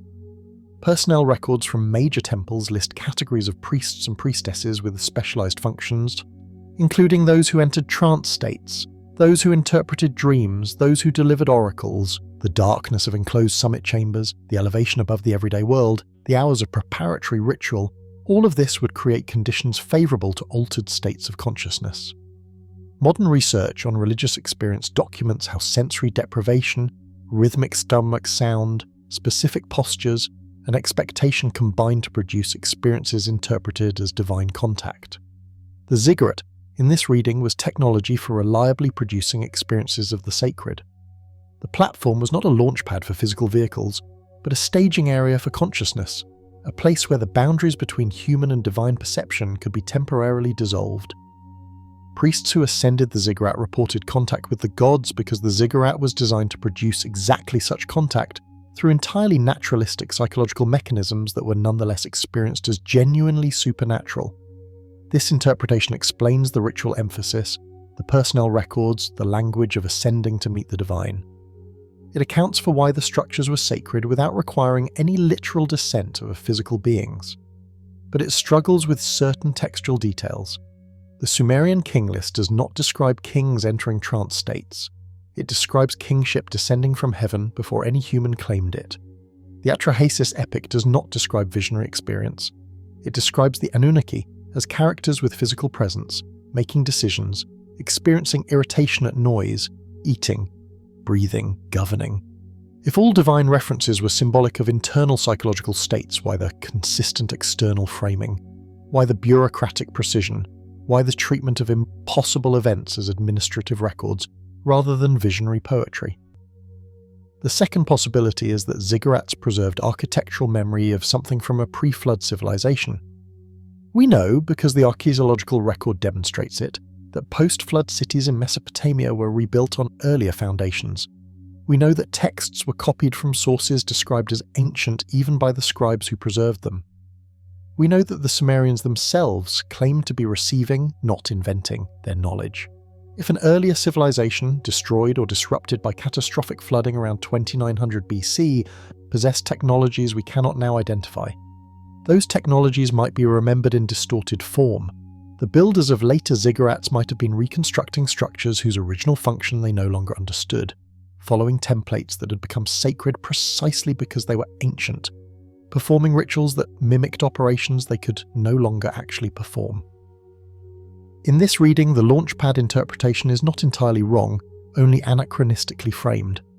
The original structures might have served functions analogous to what we would call launching, without requiring extraterrestrial origin.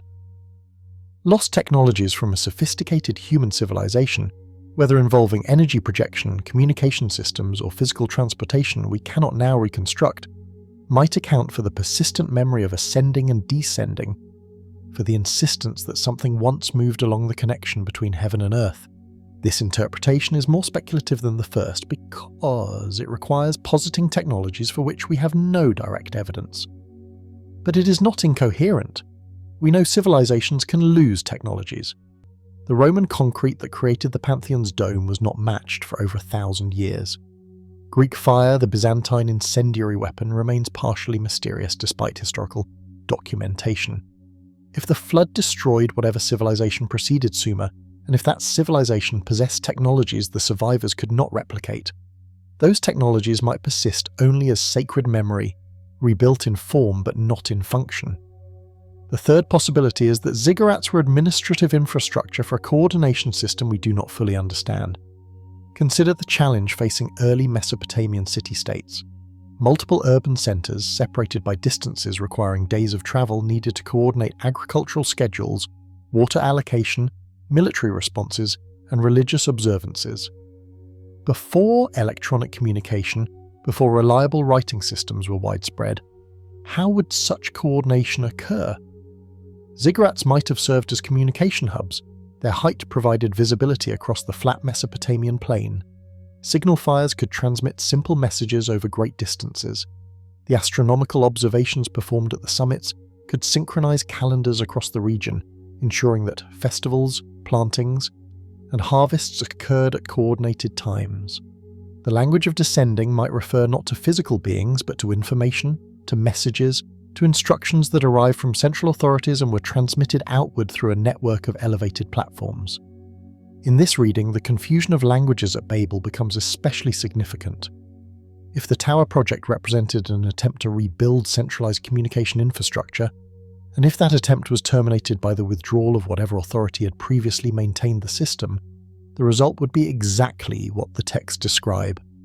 Populations that had been coordinated through a shared administrative language would fragment into regional dialects. The Tower would stand incomplete because the coordination it was designed to restore could no longer be achieved. The gods would not need to descend and punish because their withdrawal was the punishment, the collapse of the system that had kept scattered populations unified. This interpretation is attractive because it requires no extraordinary technologies and no non-human beings. It treats the descent language as metaphor for the flow of authoritative information from central to peripheral locations, but it struggles with the same problem as the ritual technology reading. The texts do not describe information systems, they describe beings. They name individuals. They record reigns and decisions and disputes as though the Anunnaki were as real as later human kings. Treating all of this as metaphor for administrative process requires assuming the scribes were speaking in a symbolic register they never explicitly acknowledged. Each of these readings illuminates aspects of the evidence while leaving other aspects unexplained. The ritual technology interpretation accounts for the experiential dimension of ziggurat practice, but not the external framing of divine presence. The lost civilization interpretation accounts for the persistence of architectural memory, but requires positing technologies we cannot verify. The administrative coordination interpretation accounts for the practical dimensions of elevated platforms, but not the specific language of ascending and descending beings. The honest answer is that we do not know. We do not know what the ziggurats were originally designed to accomplish. We do not know whether the Anunnaki represent mythologized ancestors, symbolic abstractions, external authorities of unknown nature, or something the evidence cannot yet accommodate. We do not know whether kingship descending from heaven preserves memory of actual events or expresses theological principles through historical narrative. What we do know is that something was worth remembering. For over 3,000 years, across the rise and fall of multiple civilizations, the ziggurats kept being rebuilt, the texts kept being copied, the memory of connection between heaven and earth kept being transmitted. Even when the function was forgotten, the form was preserved. Even when the meaning grew obscure, the structure remained sacred. This persistence is itself evidence, not of any particular interpretation, but of significance. Whatever happened at the top of those platforms, whatever the builders believed was moving along the connection they maintained, it mattered enough to sustain millennia of architectural reproduction and textual transmission. The fringe interpretation fails because it claims too much certainty about things that cannot be known. But perhaps the question is not which reading is correct.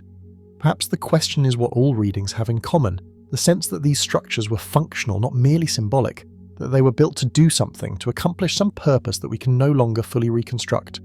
The towers rise, the tablets preserve their inscriptions, the questions remain open, and in the space between what we can prove and what we cannot dismiss, the mystery continues to hum with implication, waiting for the evidence that might finally resolve it, or for the acceptance that some things may remain beyond resolution, preserved in fragments that we pass from generation to generation without ever fully understanding what we are keeping safe. Whether the ziggurats were launchpads in any literal sense may be unknowable, and perhaps that question, for all its provocative force, is not the one that matters most. What we can know with certainty is that for more than 3,000 years, civilizations poured incalculable resources into structures they believed served as connection points between realms. And that belief, whatever its ultimate origin, shaped everything about how those civilizations organized themselves, understood their place in the cosmos, and transmitted their most sacred knowledge across generations. The psychological and social reality of that conviction is itself a form of evidence, not proof of what the ziggurats actually did, but testimony to what the builders believed they were restoring, maintaining, or attempting to re-establish. And when we examine that belief carefully, when we trace its persistence across dynasties and empires, across conquests and collapses, across the slow burial of cities beneath their own debris, we encounter something that resists easy dismissal as mere mythology or primitive superstition. These were not credulous people building monuments to fantasies. These were sophisticated administrators, precise astronomers, meticulous record keepers who tracked planetary movements across centuries, who calculated compound interest, who who codified laws of remarkable philosophical nuance. And yet they directed the surplus wealth of entire civilizations towards structures whose only apparent function was to serve as platforms for something to descend upon or ascend from. The question is not whether we find their belief rational by modern standards. The question is, what conditions would produce such a belief in people who were otherwise so practically minded, so attentive to efficiency and return on investment? What would make hard-headed administrators allocate resources equivalent to modern billions towards structures that served no obvious agricultural, military, or economic purpose? One answer, the conventional answer, is religion. Humans build monuments to their gods. The ziggurats were temples, case closed. But this explanation struggles against the specificity of what the texts actually claim. The ziggurats were not described primarily as dwelling places for gods who needed housing. They were described as connection infrastructure, platforms for movement between realms, places where something that had descended might descend again. The language is functional, not devotional. Consider the restoration inscriptions of Nebuchadnezzar II, preserved on cylinders and bricks recovered from the foundations of Etemenanki in Babylon. Writing around 600 BC, the king describes his work not as original construction, but as completion of what was interrupted. The phrase appears repeatedly across his building's inscriptions. I completed what was left unfinished. I raised its head to heaven as in ancient times. I restored it to its former state. Nebuchadnezzar was not claiming innovation. He was claiming fidelity to an original design that had been disrupted, damaged, or abandoned. The interruption he references was not recent. By his time, the ziggurat had been destroyed and rebuilt multiple times across more than 2 millennia. Yet he still described his work as restoration rather than creation, as completing what an earlier age had begun. This language of restoration appears across the entire span of Mesopotamian civilization. From the earliest temple inscriptions at Eridu through the latest Babylonian texts, builders consistently describe their work as recovery rather than invention. I rebuilt the temple as it was in ancient days. I followed the old writings exactly. I restored what had been lost. The phrase according to the ancient plan appears so frequently it functions almost as a formula. A declaration of legitimacy grounded not in the builder's vision, but in fidelity to something that came before. What came before? The texts point backward towards sources that were already ancient when the earliest surviving inscriptions were written. They reference knowledge given by the gods, plans revealed in dreams, tablets from before the flood. The builders understood themselves as heirs, not founders, as maintainers of infrastructure they had not designed, but were responsible for preserving. And the infrastructure they maintained most carefully, the structures that absorbed the greatest investment across the longest period, were the ziggurats. At Eridu, archaeologists discovered 18 distinct construction phases beneath the visible temple platform, each built directly atop the previous iteration, each maintaining the same sacred geometry despite spanning nearly 3,000 years of continuous reconstruction. At Ur, the great ziggurat of Nana was built, destroyed, rebuilt, damaged, restored and rebuilt again, across dynasties that spoke different languages and worshipped the pantheon in different ways. At Babylon, Etemenanki rose, fell, rose again, until Alexander the Great found it in ruins, and ordered 10,000 soldiers to clear the debris for yet another restoration that his death left incomplete. The persistence is remarkable. These were not cheap structures. A single major ziggurat required millions of mud bricks, decades of organised labour, sophisticated engineering to prevent collapse, and continuous maintenance to protect against erosion. The investment rivals that of the Egyptian pyramids, but extended across millennia rather than single reigns. Why? What could possibly justify such sustained expenditure on structures that, by any practical measure, did nothing? The temples atop the ziggurats were tiny compared to their massive platforms.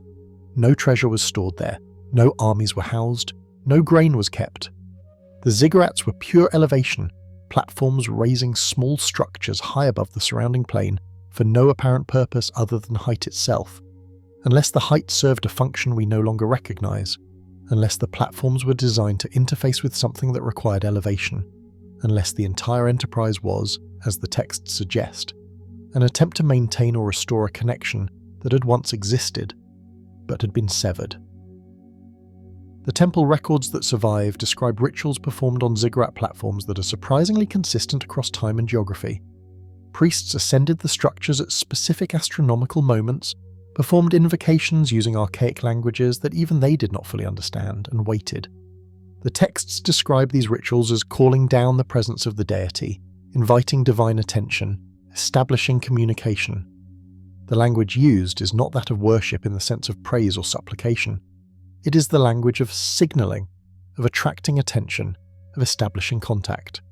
One text from the Neo-Babylonian period describes the high priest ascending the ziggurat at the heliacal rising of a specific star, performing an incantation that was itself described as from ancient times, and then waiting through the night for a response that might come as a dream, an omen, or a visible sign. The ritual was repeated at specific intervals throughout the year, coordinated with astronomical events that the Babylonians tracked with extraordinary precision. The purpose, as the text describes it, was to maintain the link between heaven and earth, to ensure that the connection established in ancient times did not fade entirely, to keep the channel open even if no message came through. There is something unbearably poignant in this image. Priests climbing massive structures night after night, year after year, century after century, performing rituals whose original meaning was already obscure to them, waiting for responses that presumably did not come in the way they hoped. The texts never describe the gods actually appearing on the ziggurat platforms in historical times. They describe the rituals performed to invite such appearances. They describe the belief that such appearances had occurred in the past. They describe the hope that they might occur again, but the gods, whatever they were, had apparently stopped descending long before the historical record begins. What the texts preserve is not the experience of divine contact, but the memory of it, the institutionalized longing for its restoration, the vast civilizational effort to rebuild the infrastructure that might make reconnection possible. Every brick laid in a ziggurat was an act of hope that whatever had withdrawn might return. Every ritual performed on those platforms was a signal sent into silence. Every restoration that followed every destruction was a declaration that the effort was worth continuing despite millennia of apparent failure. This is not the behavior of people who invented their beliefs from nothing. This is the behavior of people who remembered something, or believed they remembered something, and organized their entire civilization around the attempt to recover it. The trauma of disconnection shaped Mesopotamian culture at its deepest levels. The ziggurats were its most visible expression, but the sense of loss pervaded everything. The king list that recorded reigns stretching tens of thousands of years in the age before the flood, then shrinking to mere decades afterward. The wisdom literature that consistently located the greatest knowledge in the distant past rather than the present. The scribal traditions that defined excellence as perfect fidelity to ancient sources rather than creative innovation. The entire civilization understood itself as living in the aftermath of something that had ended, maintaining fragments of what had been, hoping to restore what had been broken. Modern cultures assume progress, assume that the present improves upon the past, assume that knowledge accumulates and understanding deepens over time. Mesopotamian culture assumed the opposite. The past contained more than the present. The ancient sources knew more than their inheritors. The best that could be hoped for was accurate preservation of what remained, prevention of further loss, maintenance of connection to sources that grew more distant with each passing generation. This worldview makes sense only if something actually was lost. If the ancient sources truly contained knowledge that later generations could not replicate, if the connection to higher authority truly had existed and truly had been severed, if the ziggurats truly had functioned, once, in ways they no longer did. We cannot prove that any of this is true, but we can observe that entire civilizations behaved as though it were true, and that their behavior produced the most sustained construction effort in human history until the modern age. The ziggurats were not abandoned as useless. They were maintained as precious. They were rebuilt as sacred obligations. They were restored as constitutional duties. For 3,000 years, the towers kept rising. The gods did not return. In the southern outskirts of modern Hilla, Iraq, approximately 90 kilometers south of Baghdad, there is a depression in the earth that locals call Al-Makluba, the overturned place. The depression marks the site of Etemenanki, the ziggurat of Babylon, the structure that almost certainly inspired the Tower of Babel narrative preserved in Genesis. Where once the highest constructed point in Mesopotamia rose toward the sky, there is now a hole. The bricks were stripped away over centuries, carried off for construction projects in the surrounding region, until nothing remained but the pit where foundations once rested. The inversion is almost too perfect to be accidental. What was built to rise became a void. What was constructed to connect became an absence. What was raised as the highest point became the lowest. The tower that reached toward heaven now reaches into the earth. A negative space marking where ambition and longing and 3,000 years of continuous effort finally failed completely. When Robert Coldaway excavated the site between 1899 and 1917, he found almost nothing of the original structure. Some foundation stones, fragments of glazed brick, outlines that allowed reconstruction of the base dimensions, but the tower itself had been erased so thoroughly that only the hole it left behind testified to its existence. The ziggurat that Nebuchadnezzar had restored with such pride that he had described as raising its head to heaven as in ancient times had become undetectable except as depression. This is what remains of humanity's most sustained attempt to reconnect with whatever it believed had descended in ancient times. Not ruins rising romantically from desert sands. Not mysterious chambers waiting to reveal their secrets, a pit, an absence, silence where signals were once sent. The archaeological reality undercuts any romantic interpretation. If the ziggurats were launchpads, they launched nothing that left material evidence. If they were communication infrastructure, whatever they communicated with left no trace. If they were landing platforms, nothing landed, or nothing that remained, or nothing that we can detect with current methods. The physical evidence is entirely consistent with the conventional interpretation that these were religious monuments whose cosmic function was purely symbolic. And yet the narrative survives. The story of Babel has been told continuously for at least 2,600 years, since the earliest written versions we possess. And the oral traditions it preserves as likely extend much further back. The tale of a tower built to reach heaven, of divine intervention to prevent completion, of languages confused and humanity scattered, persists across cultures that share no other common mythology. It has been interpreted and reinterpreted, moralized and politicized, illustrated and animated, referenced in philosophy and literature and political theory. Of all the thousands of narratives that Mesopotamian civilization produced, this is among the handful that achieved universal transmission. Why this story? What about the tower narrative made it so compelling that it survived when so much else was lost? The Genesis account frames it as a lesson about pride. Humanity united by one language, deciding to build a tower whose top may reach unto heaven, to make us a name, lest we be scattered abroad upon the face of the whole earth, and God descending to see, observing that nothing will be restrained from them which they have imagined to do, and confusing their language to prevent completion. The moral seems clear. Human ambition overreaches, divine power corrects, pride goes before a fall, but the Mesopotamian sources tell a different story, one that lacks the neat moral frame. In the Sumerian texts, language unity existed before humans decided to build anything. The confusion came not as punishment for construction, but as the dissolution of a system that had coordinated human activity under divine oversight. The tower in this reading was not the cause of confusion, but an attempt to restore communication after confusion had already begun. An effort to rebuild the infrastructure through which orders had once flowed. This reading transforms the narrative entirely. The tower was not presumption, but nostalgia. Not overreach, but desperate attempt at reconnection. Not pride, but grief. Humanity, already scattered, already speaking in fragments that no longer cohered, looked back at the ruins of what had been, and tried to rebuild the platform from which connection had once been maintained. And they failed. Not because the gods punished their arrogance, but because whatever the ziggurats had once connected to was no longer available for connection. The infrastructure could be rebuilt. The other end of the line could not be restored. Perhaps the Tower of Babel was never completed because it could not be completed. Not because of divine intervention to prevent human achievement, but because the achievement it aimed for was no longer possible. The platform could be raised, the rituals could be performed, the signals could be sent, but if nothing remained to receive them, if whatever had descended in ancient times had withdrawn beyond reach, then the tower was doomed from the start.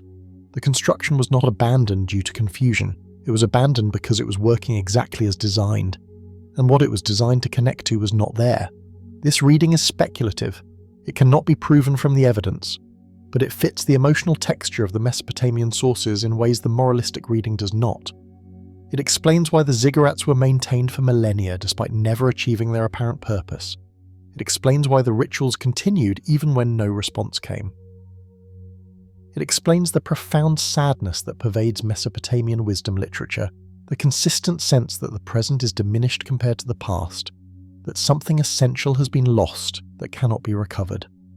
It explains why Nebuchadnezzar, ruler of the greatest empire of his age, defined his primary achievement as restoring a structure that had been restored dozens of times before, that had never worked in living memory, that served no function he could articulate except according to what was done in ancient times.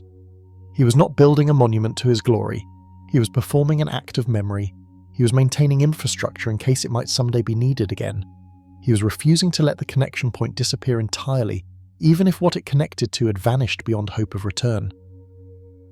The Tower of Babel story survives because it captures something true about human experience that transcends its specific historical context. The sense that we are cut off from something we once had access to. The longing for communication that once flowed freely and now meets only silence. The effort to rebuild, to reconnect, to raise platforms high enough that signals might get through, and the persistent failure of all such efforts. The story survives because it describes the human condition. We reach, we build, we call out, silence answers, and we keep reaching anyway.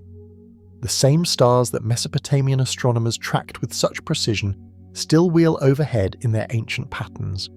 The same constellations they named still rise and set according to schedules they calculated millennia ago.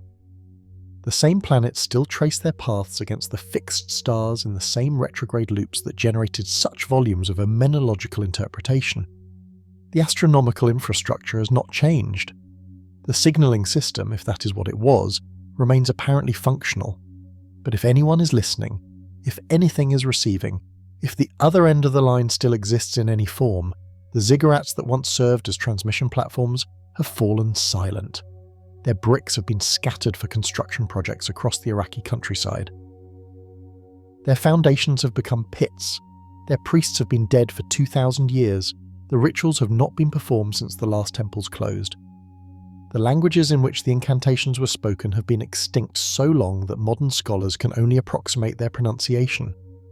If the connection point was ever real, it is broken now beyond repair. And yet humanity keeps building upward. Skyscrapers in every major city, space stations orbiting overhead, antennas pointed at the cosmos listening for signals from other intelligences. The form has changed, the technology has advanced, but the impulse remains identical to what drove the ziggurat builders. We are reaching, we are signaling, we are constructing platforms and sending messages and waiting for responses. The silence that answered Babylonian priests answers us as well. The question the evidence keeps asking is the question we still cannot answer. Was there ever anything there to connect with? Did something actually descend in ancient times, establish communication, transmit knowledge, then withdraw for reasons that the text cannot fully articulate? Or did humanity invent the entire narrative, projecting its longing for cosmic significance onto the empty sky, building monuments to an imagined past that never existed? The physical evidence cannot answer this question. The archaeological record shows platforms rising and falling, rituals performed and repeated, beliefs maintained across millennia. It shows the sincerity of the belief. It cannot show the truth of what was believed. Perhaps the Tower of Babel preserves memory of actual contact that was broken. Perhaps it preserves the eternal human habit of imagining contact we desperately wish we had. Perhaps the distinction does not matter as much as we think it does. Either way, the towers rose. Either way, the gods did not return. Either way, humanity scattered across the earth with its 1,000 languages, each people building its own versions of the ancient platforms, each performing its own variations of the ancient rituals, each reaching towards something it cannot name but refuses to forget. The ziggurat foundations still rest beneath the Iraqi soil, fragments of what was once the most sustained construction effort in human history. The story of Babel still circulates, one of the few narratives to survive from that vanished world into ours, and the question still hangs in the air, unanswered after 4,500 years. What were we trying to reach? What did we believe had descended and withdrawn? What was the connection that we lost and spent 3,000 years trying to rebuild. The towers give no answer. They never did. They were always only platforms, places of waiting, infrastructure maintained against the possibility of use. The waiting continues, the silence persists. And somewhere in the darkness, in the space between the listener's breath and sleep, the old question still echoes, quieter now than it was when the bricks were first pressed into wet clay, but no closer to resolution. What descended? What withdrew? And why, after all these millennia, do we still look upward, still build upward, still reach towards something we cannot name but refuse to forget? The stars offer no answer. The pit at Babylon offers no answer. The scattered bricks, the dead languages, the rituals no one remembers how to perform, the knowledge no one remembers how to read, all of it offers only silence. Perhaps that is the answer. Perhaps the silence is what remains when the connection breaks.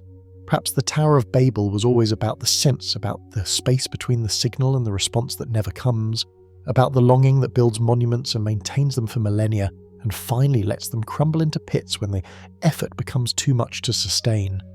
The silence remains, the question remains, and humanity, scattered across the earth, still looks upward, still reaches upward, still builds upward, carrying forward a memory it cannot verify, maintaining hope it cannot justify, refusing to accept that whatever once connected heaven and earth has withdrawn forever beyond the reach of all our towers.